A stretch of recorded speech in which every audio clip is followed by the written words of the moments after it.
Assalamu alaikum. Sunana Suleiman Badamasi. Ina muku barka da zuwa wannan sabon course da zai koyar da R programming. Cikakken sunan course ɗin kamar yadda kuke gani a rubuce, R programming beginner to intermediate. A cikin wannan course ɗin za mu yi duba zuwa ga abubuwa da yawa, kama daga menene shi kansa R ɗin, sannan me yasa kuma R ya tumbatsa a matsayin language ɗin da ake amfani da shi wajen data analysis da kuma statistical computing. Shi R dai kyauta yake, ba a siyan sa, ba ka buƙatar license, ba ka buƙatar biya duk shekara ko kuma bayan wani lokaci. Iya kwamfutarka kaɗai kake buƙata da kuma intanet. Sannan kuma yana cikin ɓangaren languages ko kuma platforms ko softwares da ake ce musu open source. Shi abin da ake nufi da open source language shi ne language wanda suka gina shi sun bar shi a buɗe, a kyauta kuma. Duk wanda zai amfani da shi ba zai biya ba. Sannan kuma idan ka ga akwai wani abin da za ka so ka ƙara, za ka iya ƙarawa a cikin language ɗin don mutane su amfana.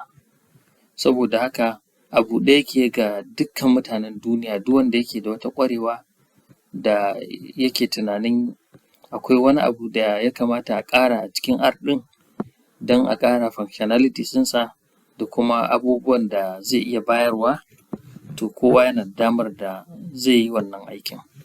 Za ka iya gina systems daban-daban da R language. Systems wa'inda musamman suna da alaƙa da abin da ya shafi data, ko na nemo data ɗin ya sa kana zaune a waje ɗaya yana zuwa yana rarumo maka wasu datoci da suke intanet wanda kake buƙata kai ta amfani da shi. Sannan kuma language ne da ya shahara sosai a ɓangaren statistics wato ƙididdiga. In aka ce statistics abubuwa ne masu ɗimbin yawa wa'inda suka san ɓangaren sun san abin da nake nufi. Ni ma ba ƙwararre ba ne a ɓangaren statistics. Sannan kuma language ne wanda ake data visualization da shi. Akwai abubuwa wa'inda suna da wuyar nunawa. Wataƙila idan data ta yi girma sosai, ba zai yiwu a ce data ta kai shafi 100, shafi 1000 a ce sai ka karanta duka layi bayan layi ba.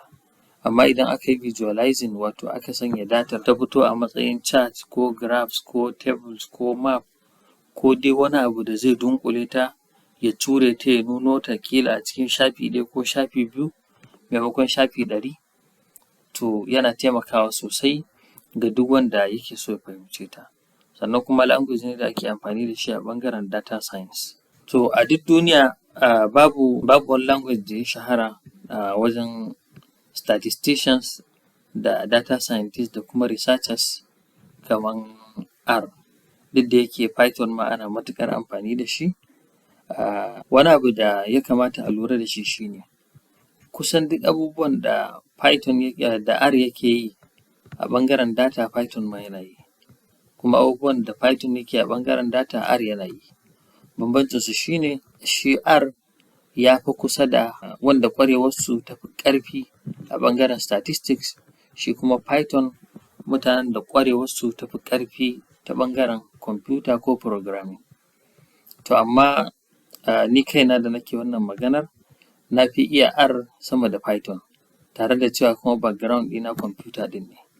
To abin da dai wannan yake nunawa kawai, shi koyon abun ko Python ko R ɗin ya danganta da abubuwa guda biyu ne. Na farko interest, son koyon abun. Na biyu kuma ba da lokaci don koyonsa.